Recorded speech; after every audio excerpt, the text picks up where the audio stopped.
Antasena. Yo, Kartomarma. Edian jangkar karo wong tuwa. Ayo.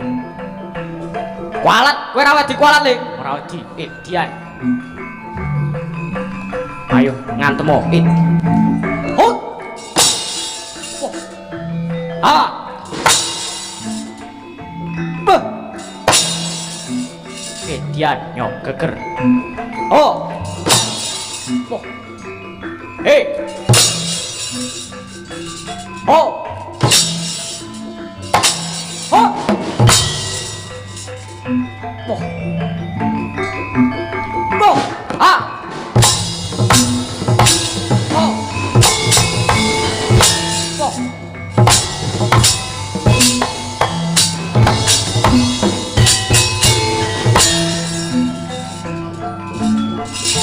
Oh. Hey. Oh. Ayo mburi. Oh, oh. Ah, oh. Hey. Go. Dian. Oh. Ambles bumi. Oh. Oh. Ah.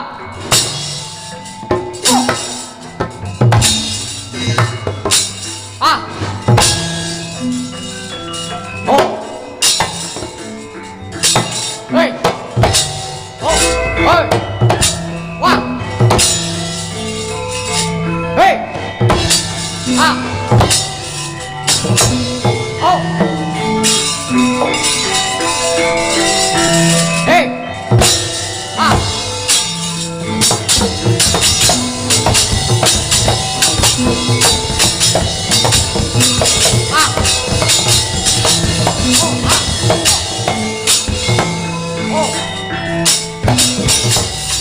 Lagi wae barisan Ngastina para sata Kurawa ngambah laladan arga kailasa.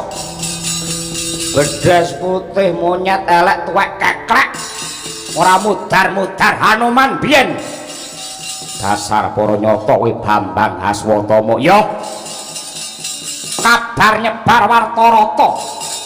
Werkudara Ripalungguhan iki gawe pengiram-iram reka-reka dadi pendhita sing jenenge Bima Suci ning Arga Kelasa.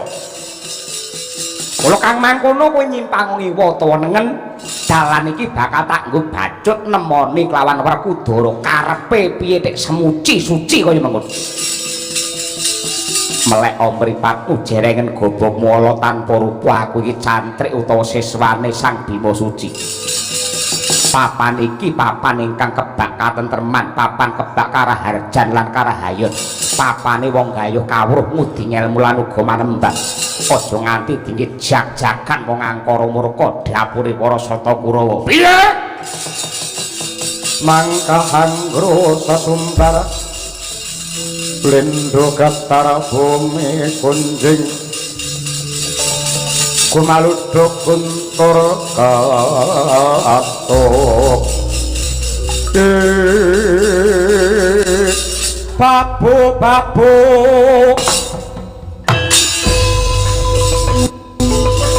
keparat muranto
maragane pati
kamu.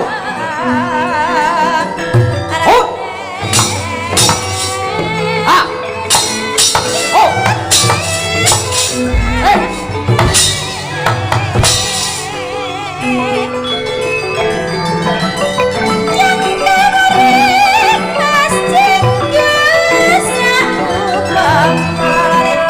Awas.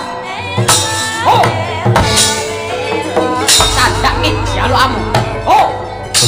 Hei. Cedoke yo. Hei. Oh.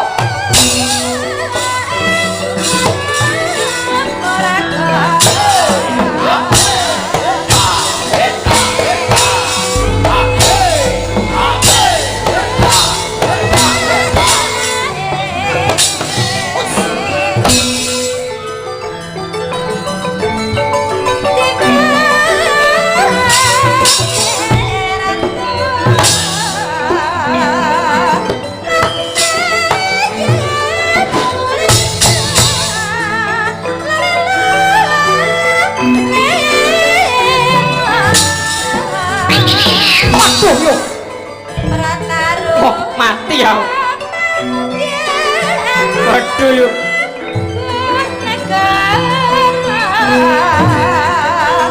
Oh, biar tanda. Lo. Lo, ah. Oh, oh. Wah, mati ya parat. Oh, biar tanda dot luar. Oh, jauh. Wah. Oh.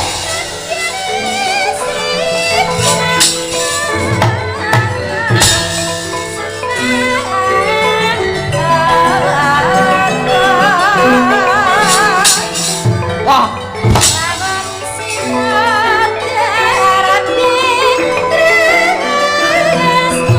Jebol dadam. Oh. Oh. Ya.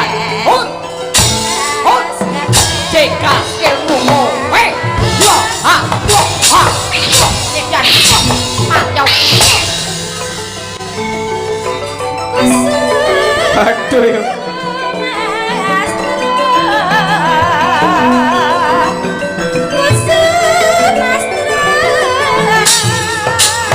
Oh. Oh. Ah. Oh. Oh. Ah. Ah. Oh.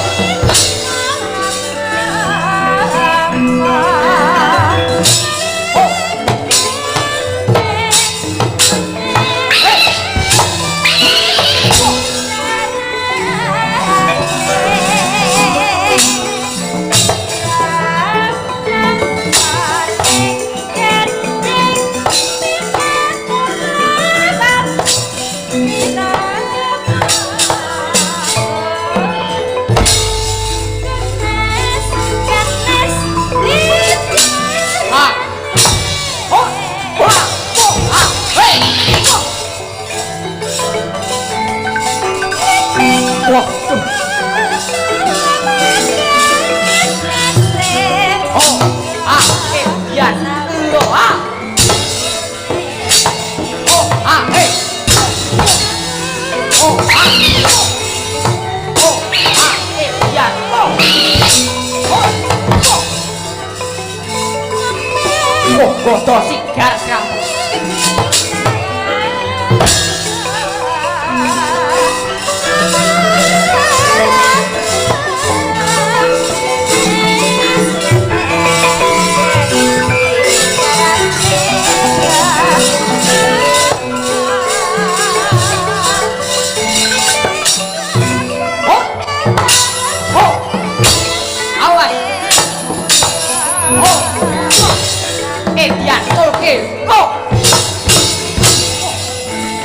Ampuh kelana. Oh, iya. Oh. Oh. Oh. Oh. Oh.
Bambang Surut. Yo, Bambang Surtayu. Aku duwe parian. Apa? Golek pelut entuk lele. Apa? Yen pengen maju le. Aku yo duwe. Apa? Golek ulut entuk lele, pengen udut ta oleh buke. Parat. Tak tembak le. Tembak genti le. Awas. Cekel kowe ngon-ngon, maju. Ut. Ah. Ut. Hei.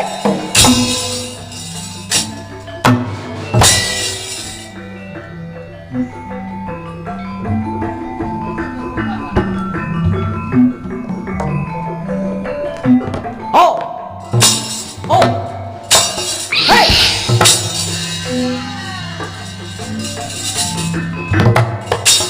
Hot. Hey.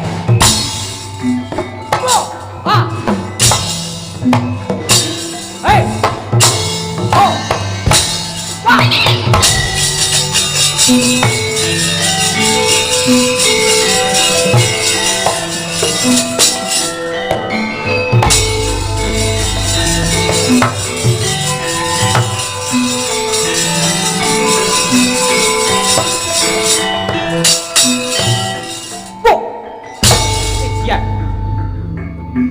Wanen deh. Hei.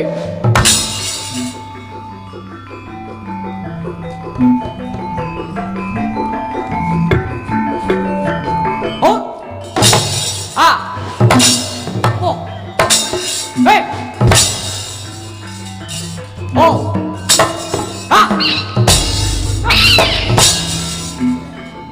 Oh, ikhtiar. Oh. Oh. Yo. Ah. Oh. Ikhtiar. Cekel nggo pengewan-ewan. Maju.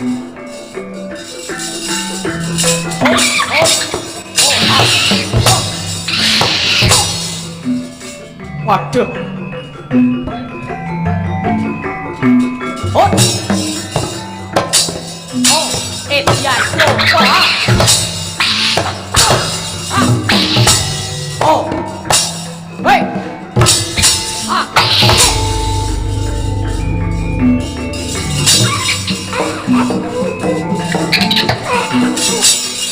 Hei. Oh. Yo, yo, ah, oh, ah, oh, ayo, oh, ah,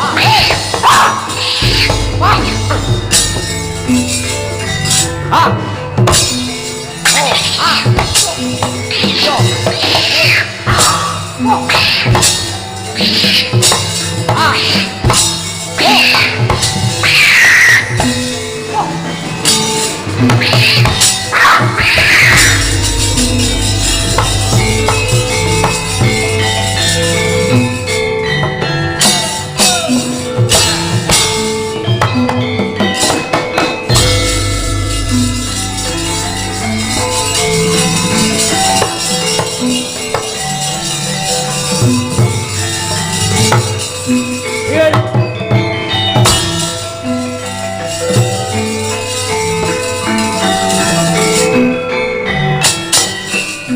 Antasena.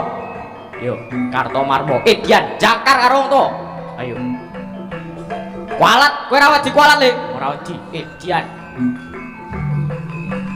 Ayo ngantemo. Hut. Ah. Beh. Dian, yo geger. Oh. Oh. Hei. Oh. Oh.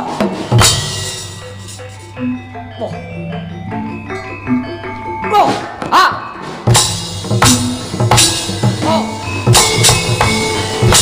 Oh.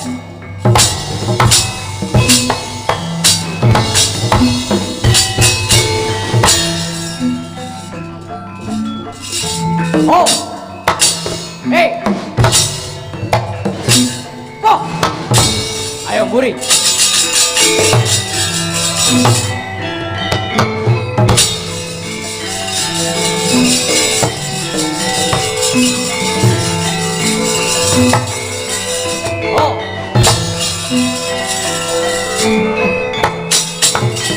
Edian. Jedul saka lemah. Antaraja. Yo. Nyoba kaprawiran mulih. Maju. Oh, oh. Oh, hey. Go. Edian. Wah. Ambles bumi. Hot. Wah. Ah.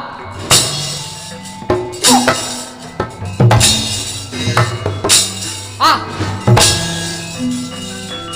Oh.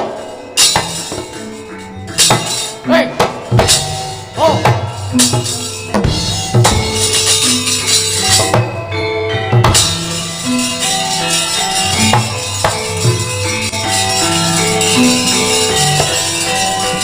Ah. Hey. Ah.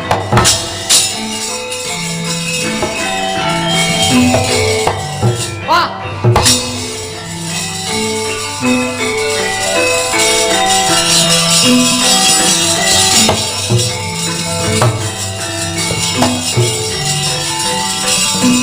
Ah. Hey. Oh. Wah. Hey. Ah. Oh. Ah.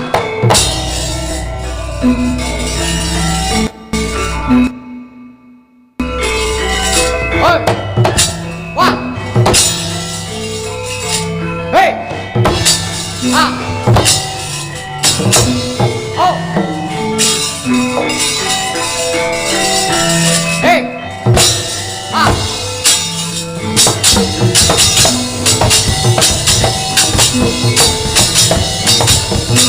Ah. Oh. Ah. Oh.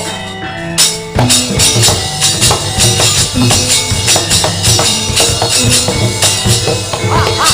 Edian. Hey.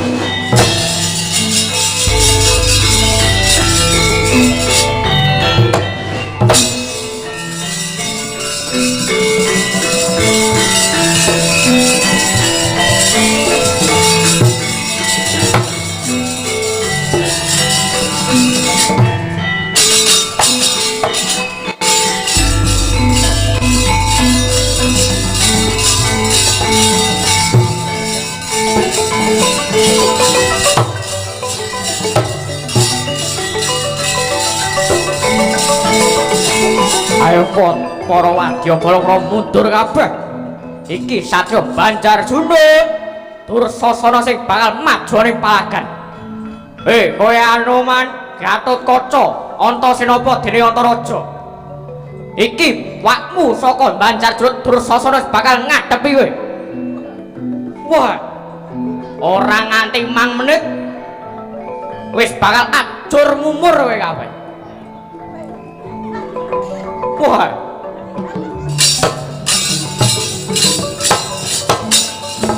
Ah.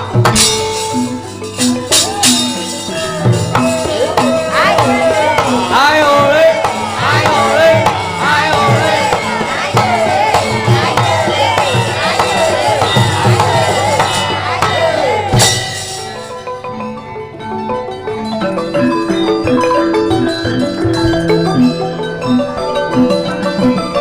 Dursasana Jaya, Dursasana Jaya, Dursasana menang. Dursasana Jaya, Dursasana. Wes suwi ra metu iki papan segone. Ayo sapa mungsuhe?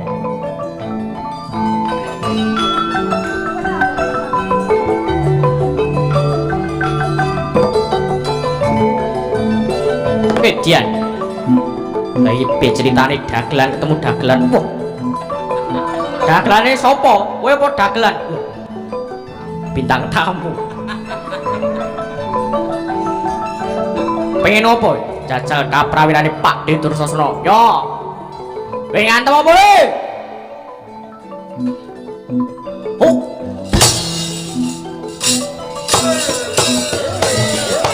Ah. Oh.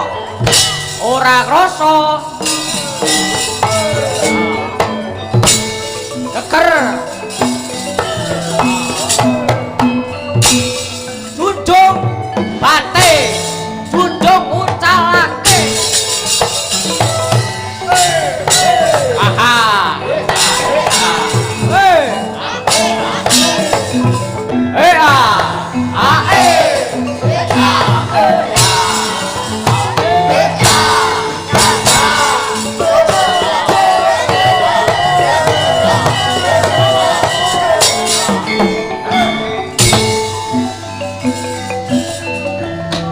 Dursasana Jaya, Dursasana Jaya, Dursasana menang, Dursasana menang, Dursasana Jaya, Dursasana Jaya, Dursasana menang.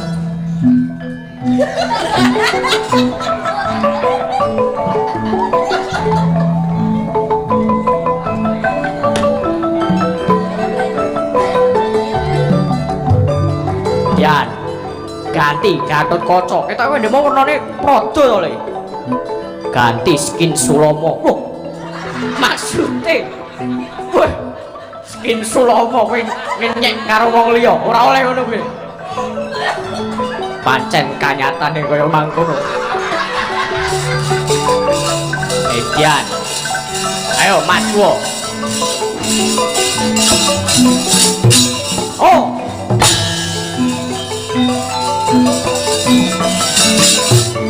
Ah. Weh.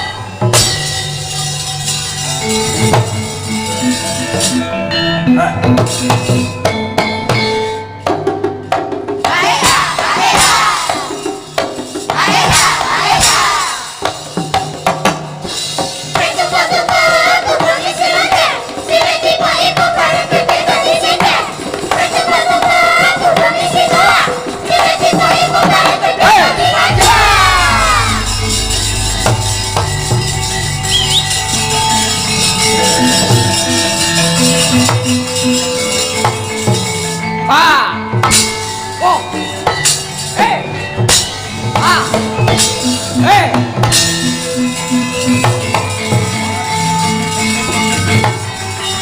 Hey.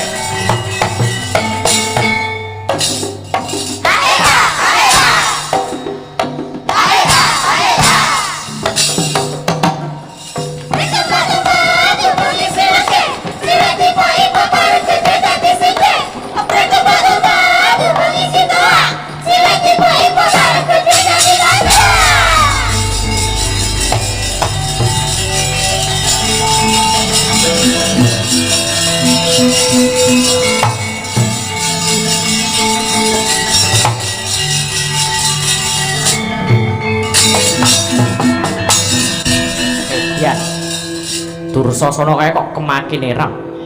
Biasane ya kalah dhisik dhewe ora gelem maju perang ya. Yen pancen wayahe aku bedol Gunung Kembar, bakal lakokake.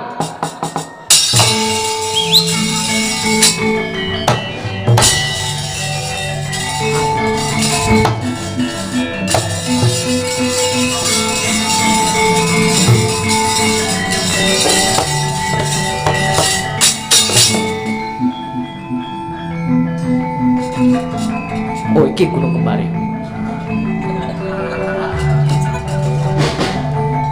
Kok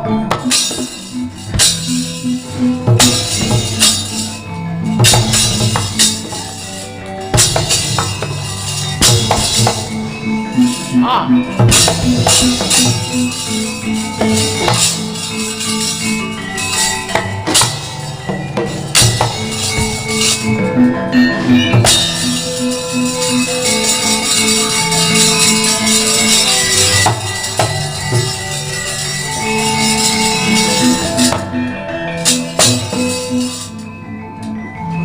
Kowe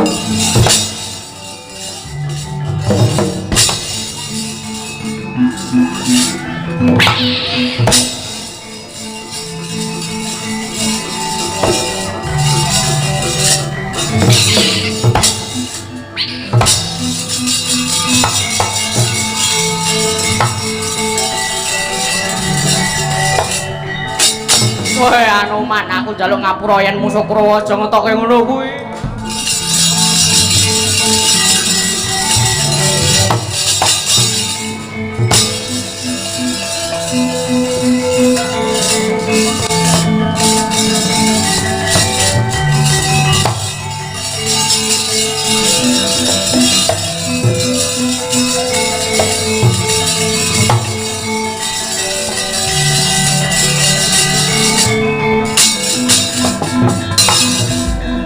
Sipate para manungsa Ramate kaya punika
akhirate neraka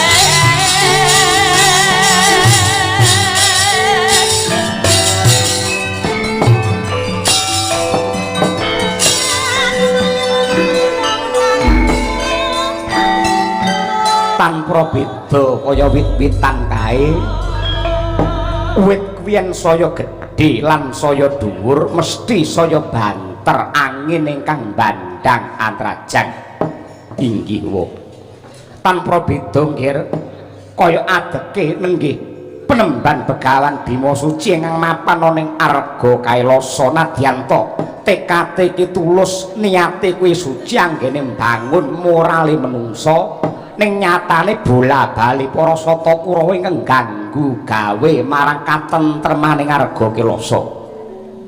Nggih, nyatanipun ripalungguhan samangke para sata Kurawa sampun semisih Wanoman. Ya, ning kudu tetep nduk eling-eling apa kang dadi wejangan utawa dawuh pangandikane Sang Penemban Bima Suci. Ingkang surasane sing jenenge menungsa kuwi yektine makhluk ingkang luhur. Manungsa kuwi makhluk ingkang luhur uga kena disebut makhluk ingkang sampurna. Merga apa? Menungsa kuwi duwe mutiara. Mutiarane menungsa kuwi jenenge akal, ewadene mutiarane akal kuwi jenenge ilmu. Mutiarane ilmu kuwi amal, mutiarane amal kuwi akhlak utawa moral, mutiarane akhlak kuwi tegese iman. Mutiarane iman tegese slamet donya nganti akhir. Mula kang mangkono kabeh ngendikane Sang Bima Suci kuwi gegemen minangka pepagem anggene bakal tetep dadi satriya ingkang bener-bener digdaya ning tetep piguna tumrape bebrayan agung. Caritane satriya linuwe kang mardi mring kautaman pan pegat mring pangestine ngesti hayuning kayun Wanuman nadyan iki wancine tengah wengi jumbuh kelawan pangandikane Rama Penemban Bima Suci aja nganti para siswa-siswa kepati anggene nindra. Mula kang mangkono kanggo njaga marang karahayon lan katentreman saperangan para siswa ya padha leledang ing kiwa tengene arga Kilasa. Aja nganti ana dom sumuruping banyu ingkang bakal bebidung api ruwang obak-obak marang beninging swasana ing mapan ana ing arga Kilasa. Leng-leng ramyan ingkang satangka kumenyar mangrengga mengkuri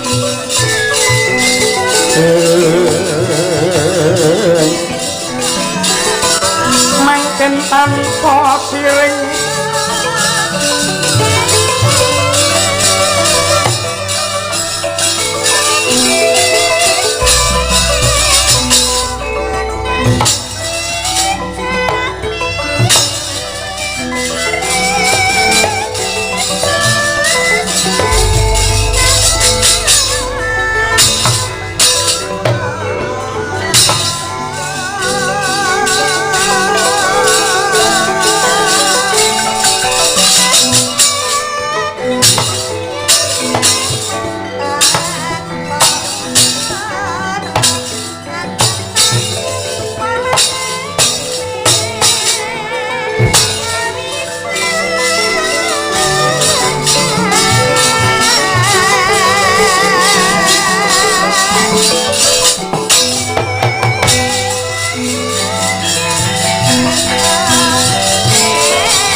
swasana ing Suralaya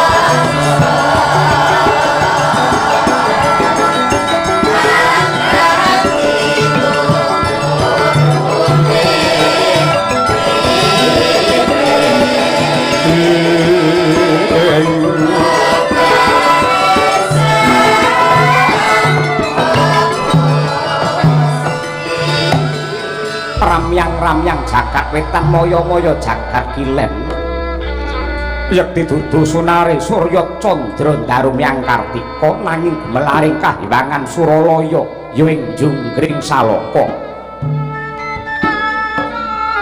ingkang kepareng lenggah wonten ing bali Alaras Marcukunda manik nenggih tetungguling para Jawata ingkang abebisik Sang Hyang Bathara Guru ya Girinata ya Giripati ya Risang Siwah Buja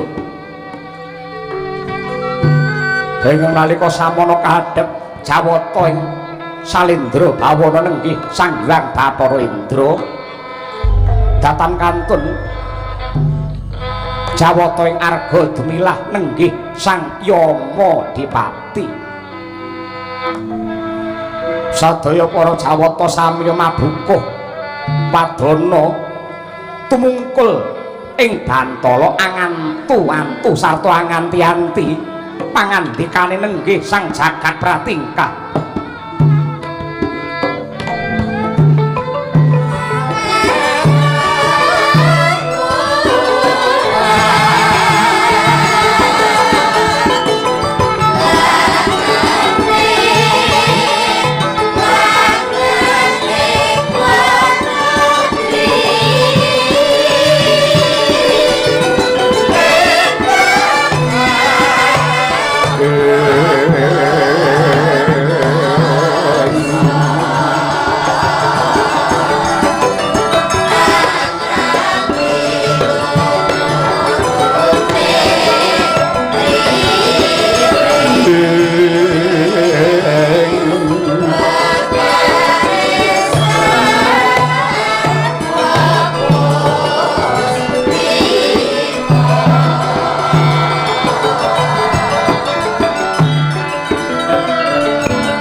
lir sapada tumiling pangulati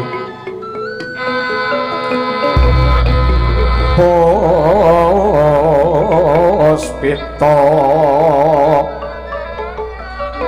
metemindah kang warni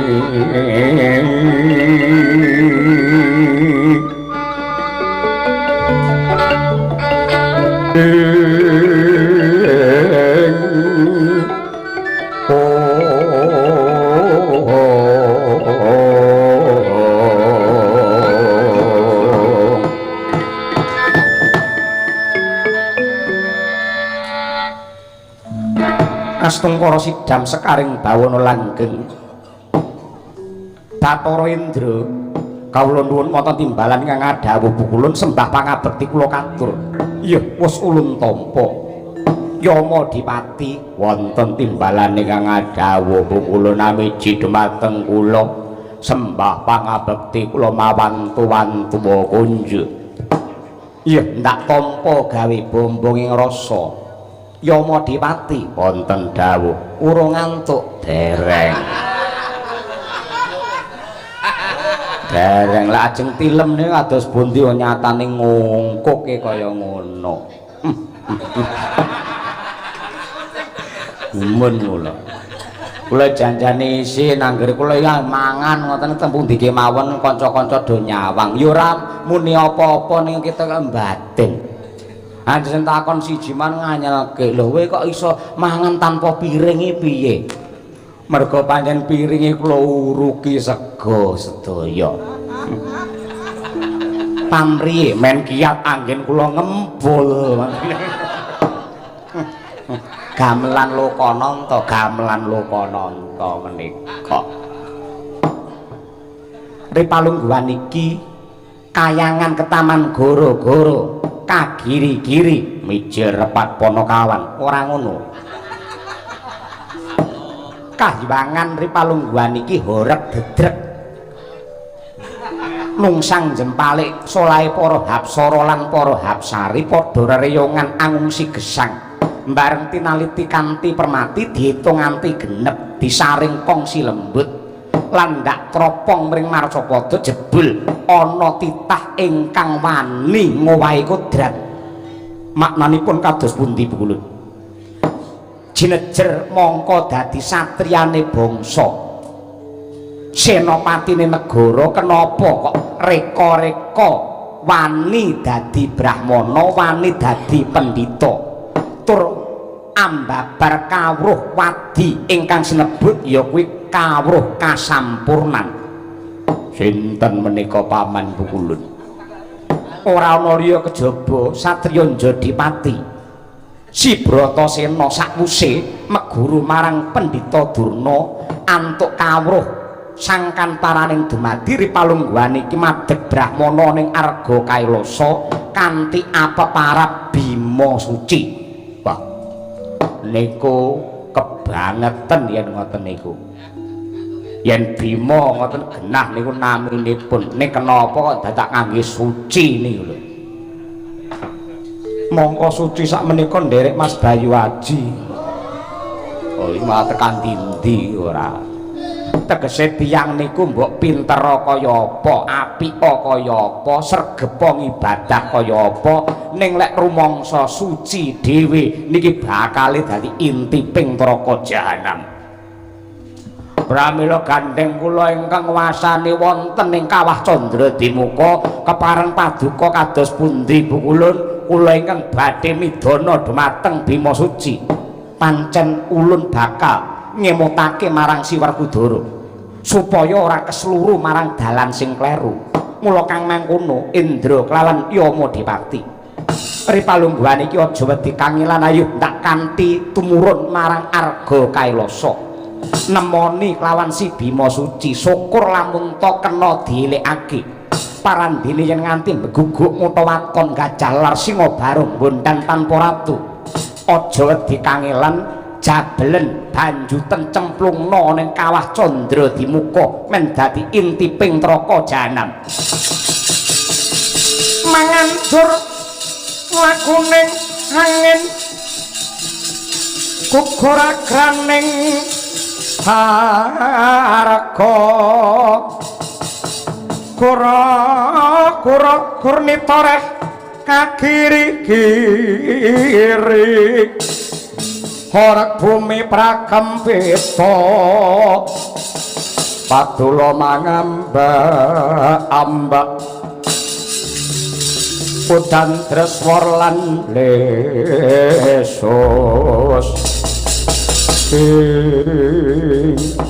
yang kepila kados mekaten ing dados kepareng paduka Bukulun mboten langkung kula sendika ngestakaken dawuh beda benjang menapa Bukulun aja ngenteni sesuk-sesuk ripalungguhan iki digelak lakune tekan ana ing Arga Kailasa. Tiap langening kalangguhan aglar pantah montar tinon ler kakonang turem kurem sorotin manpatang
nganti gumantine mangsa dewasane wanci wis manjing madya ratri.